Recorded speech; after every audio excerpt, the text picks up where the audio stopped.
With the dilution of the poison in the water, there came the leap of faith for Seojun and the betrayed Theo, quite literally, in the form of our lovely black rabbit, who leapt with his tiny hammer and obliterates the rocks around the pond with a disproportionate force. As the destroyed bits collapsed into the water below, a shady little hole is exposed underneath. Seojin commends him for having enlarged the hole just enough to help the little one pass through. As if to test it out, it immediately hurries to put its head through under Seojun's watchful eye and confirm it firsthand. When inquired about what he saw inside the hole, the little one shook his head and covered his eyes with his furry hands to announce that the area underneath was too dark for him to see anything at all. Despite having secured a pathway, Seojun is concerned because it seems dangerous and asks the terribly busy Uncle Sales Cat if he has something that might help them see in the dark. While in a partial denial of such a possibility, Uncle Theo first chucks a little runt out of his magical pouch just to check if, in case they might luck out. One by one, several odds and ends that Theo had stored within fell out of the bag and on the ground below. Amidst all of them, a peculiar necklace with a purple stone catches Seojun's eyes, and upon close inspection, it is identified as a useless necklace with a scratched jewel set at the failure grade. Racking his brain, it was almost immediately that Seojun pieced a solution. Their friendly manager, Aileen. He inquires if she can appraise it like his straw hat, and volunteering to solve it for sure. She attests that it is the perfect solution for their predicament. Alongside the necklace, Seojun throws in a basket of the magical cherries as a token of gratitude. Soon enough, an extremely bright necklace graced his palm, which the system punctually identifies as a reward for his quest, the Necklace of Light. Seojun is awestruck by the change in its appearance post-appraisal, for it has been upgraded to the C grade and equipped with the skill of light that consume the user's mana to let out a proportionate lot of light. Although clueless, even the toddlers are overjoyed sensing their happiness. But then arose the biggest concern, obviously from Theo, for he really wants some more Sales Cat Theo time. Taking his comfy little paws in his hands, Seojun praises their savior, the Golden Paws, and states that instead of occasionally henceforth, Theo will be the Sales Cat Theo forever, and without a ticket at that. Little Theo is still confused by what he just said, and picking up in his arms, Seojun announces that from this day onwards, he officially appoints Theo as the salesman or, well, sales cat, responsible for the distribution of all their crops. Theo is amazed hearing this and lets out a hearty chuckle when Seojun gently sets him down and reveals that as a gift for his promotion, he will also let him enjoy the entire day as President Theo. Taking office immediately, President Theo orders them to use the necklace and bring him lots of fishes. So, with a protein goal to tackle, our gym bros get to work. As soon as Seojun equips the shiny thing, it dangles down his neck while emanating a soft shine.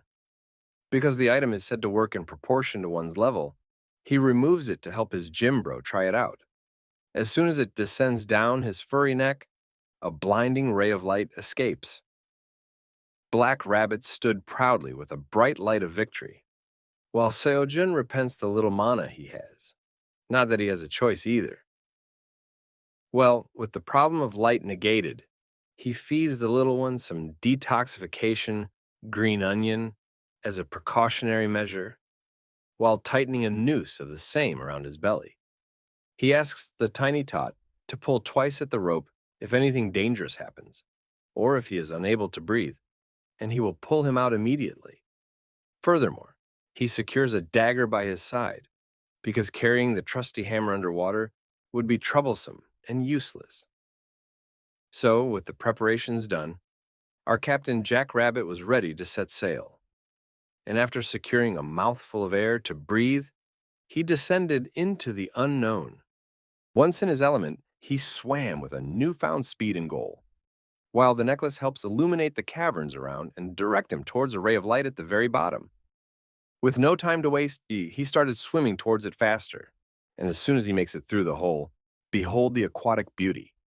He was suspended in a beautiful expanse of water, with roots spreading through its length, and masses of soil woven within them. The land masses were graced with shiny orbs, bluish crystals, and pink flowers, while the water around enjoyed the aquatic life. Several fishes and turtles were swimming around him, while right above the cave he came from swam a massive whale with four flappers. His eyes soon spot a lot of familiar things, including the tasty eels and red lobsters. Recalling the time when the poisonous cauldron was spilled, he unsheathes the dagger while moving closer to the eel.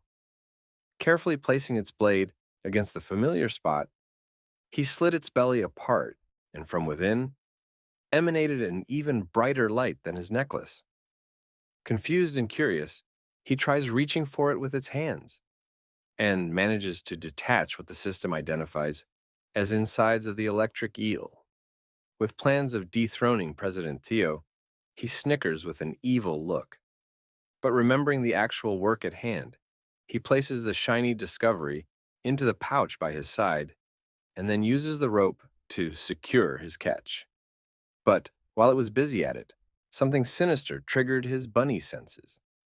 A massive shark was tearing its way at him with jaws bearing dangerous arrays of teeth.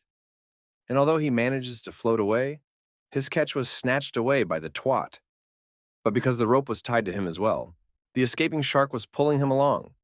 And terribly panicked at the event, he unfortunately opens his mouth, letting the little air out. Because of the tension on either ends, the electric eel starts to tear in half.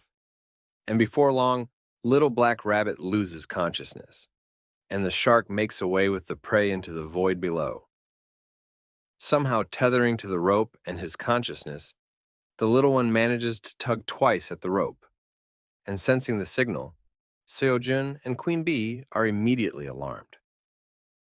While he has jumped into the pond itself, the second-generation rabbit family tugs at the rear end. And while I would surely love to complain why the president wasn't helping, Black Rabbit soon pops out of the hole. Seojun immediately rests him on his left palm and starts rubbing his chest with his right hand, while desperately calling for the little one to wake up. However, with the pants of the tiny tot growing heavier and a final dramatic call from Seojun, the chapter comes to an end.